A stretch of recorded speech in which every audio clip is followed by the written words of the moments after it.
শ্রাবণ আম কুড়াস না কে আম কুড়া। কিরে কোথায় যাস? আম নিবি না? নিয়ে যা, আম নিয়ে যা।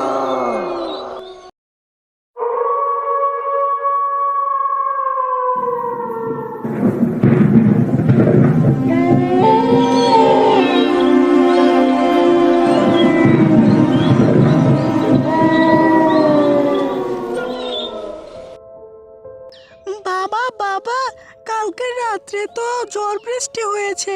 আজকে মনে হয় অনেক আম পড়ে আছে। আসো না তুমি আর আমি আম কুড়িয়ে নিয়ে আসি। না মা, আম কোরানো ভালো না। আম কোরালে অনেক বিপদ হতে পারে। এখন আমরা এই গ্রামে নতুন এসেছি, তাও কিছু জানি না এই গ্রামের। এখন আমরা আম কোরাতে যাব না। ওগো, মেয়েটা কত করে বলছে তুমি আম কুড়াতে নিয়ে যাও। আমরা গ্রামে নতুন এসেছি, দেখি কি হয়েছে। কিচ্ছু হবে না। তুমি কিচ্ছু জানো না, তুমি এগুলো বোঝো না। তুমি এই বিষয় নিয়ে কথা বলো না। আম কোরানো ভালো নয়। আমি বারবার বলছি আম কোরানো ভালো নয়। আম কোরালে অনেক বিপদ হতে পারে। তুমি কি আশারি গল্প বলছো? মেয়েটা কত করে বলছে আম কুড়াতে, তুমি নিয়ে যাও তাকে আম কুড়াতে। তুমি বুঝতে পারছো না আম কুড়ালে কি বিপদ হতে পারে? তাহলে শোনো, আমি তখন ছোট ছিলাম। সালটা তখন 2000।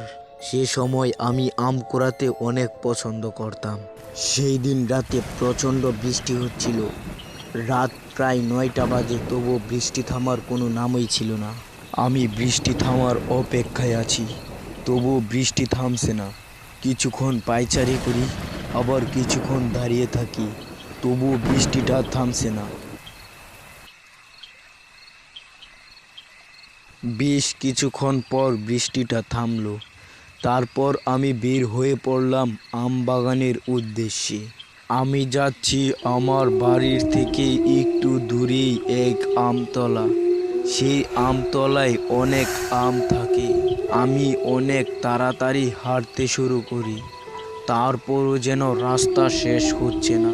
আমার মন বলছে বাড়ি ফিরে যেতে, তবু আমি হেঁটে চলেছি আম বাগানের উদ্দেশ্যে। তাড়াহুড়া করে বাড়ি থেকে টর্চ লাইটটাও আনতে ভুলে গেছি। আমি এখন হেঁটে চলেছি একা রাস্তা দিয়ে। আমার সাথে কেউ নেই, রাস্তা শুনশান। আমি গ্রামের রাস্তা দিয়ে আম বাগানে এসে পড়েছি। দেখতে পেলাম আম বাগানে একটিও আম নেই। আমি কিছুটা অবাক হলাম। বৃষ্টি থামার সঙ্গে সঙ্গেই আমি আমতলায় এসেছি, তবুও সেখানে একটিও আম নেই। আমি ভাবলাম আমার আগে কেউ এসে আম কুড়িয়ে নিয়ে গেছে।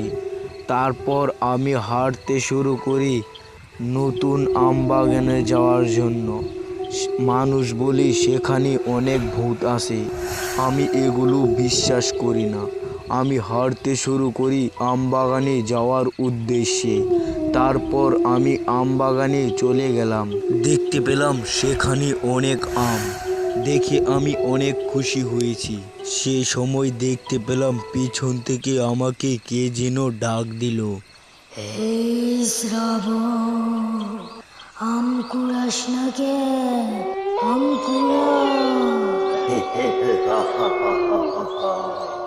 তারপর আমি পিছনে ঘুরতে দেখতে পেলাম সেখানে কেউ নেই। আমি ভাবলাম এটা আমার মনের ভুল, তাই আমি সেখান থেকে চলে আসি। আমি হাঁটতে শুরু করি বাড়িতে আসবো বলে। সেখান থেকে আমি কোনো আমই কুড়ালাম না। তারপর দেখতে পেলাম আবার পিছন থেকে আরেকটি ডাক আসছে। কিরে কোথায় যাস? আম নিবি না? নিয়ে যা, আম নিয়ে যা। সে সময় আমি পিছে থাকাই। পিছনে আমি কিছুই দেখতে পারলাম না। এটা আমার মনের ভুল না, তাই আমি সেখান থেকে ছুটতে থাকি। সেই সময় আবার বৃষ্টি নামলো। আমি কাদা দিয়ে ছুটতে পারছি না। চারদিকে বাতাস। আমার মনে হচ্ছে এই যাত্রায় বেঁচে গেছি। তারপর আমি বাড়ির কাছে এসে পড়লাম। ঘরের ভেতর ঢুকবো এই সময় আমি অজ্ঞান হয়ে পড়ে গেলাম। শুনলে তো, তারপর থেকে আমি কোনোদিন আম কুড়াতে যাই না। তার জন্য আমি বলছি আম কুড়ানো ভালো না। সালটা তখন 2005। আমাদের গ্রাম ছিল খুবই ছোট কিন্তু অনেক সুন্দর। গ্রামের চারপাশ প্রকৃতি অনেক সুন্দর ছিল, মনোমুগ্ধকর।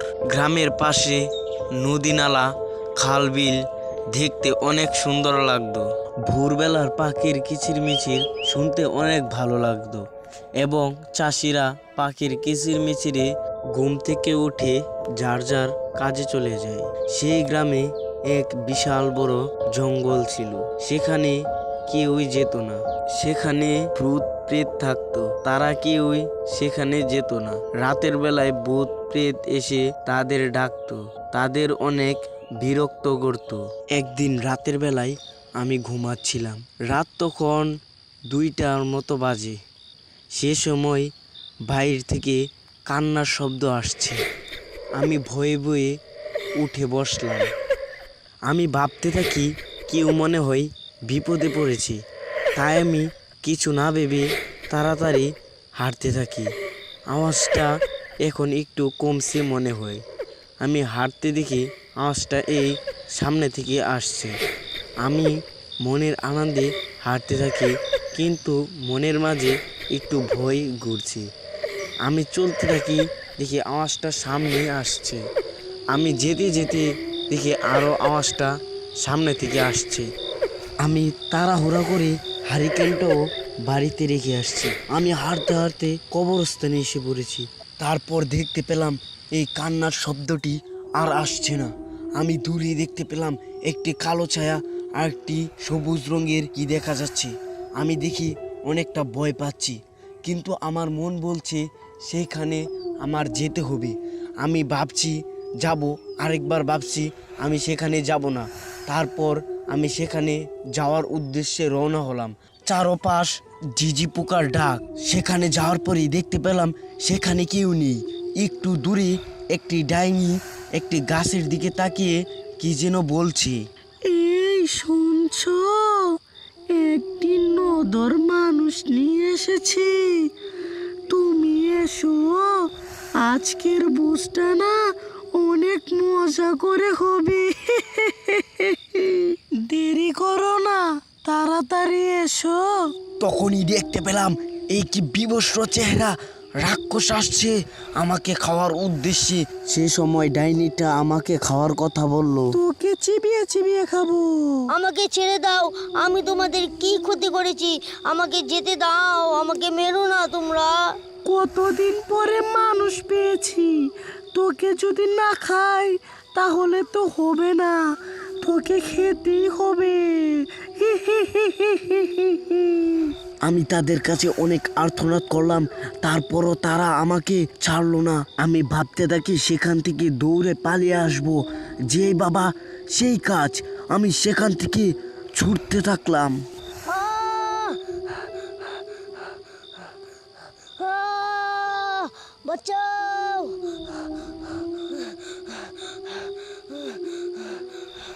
আহ!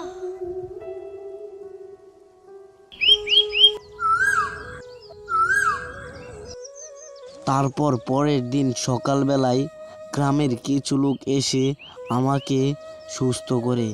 পাশে একটা ত্রান্তিকও ছিল। ত্রান্তিকটা আমাকে কিছু উপদেশ দিল, তা আমি মেনে চলি। বন্ধুরা, আপনাদের কাছে আমাদের ভিডিওটি কেমন লাগলো? যদি ভালো লেগে থাকে তাহলে চ্যানেলটিকে সাবস্ক্রাইব করে পাশে থাকা বেল আইকনটি প্রেস করে দিবেন। এমন নতুন নতুন গল্প পেতে আমাদের পাশেই থাকুন। ধন্যবাদ।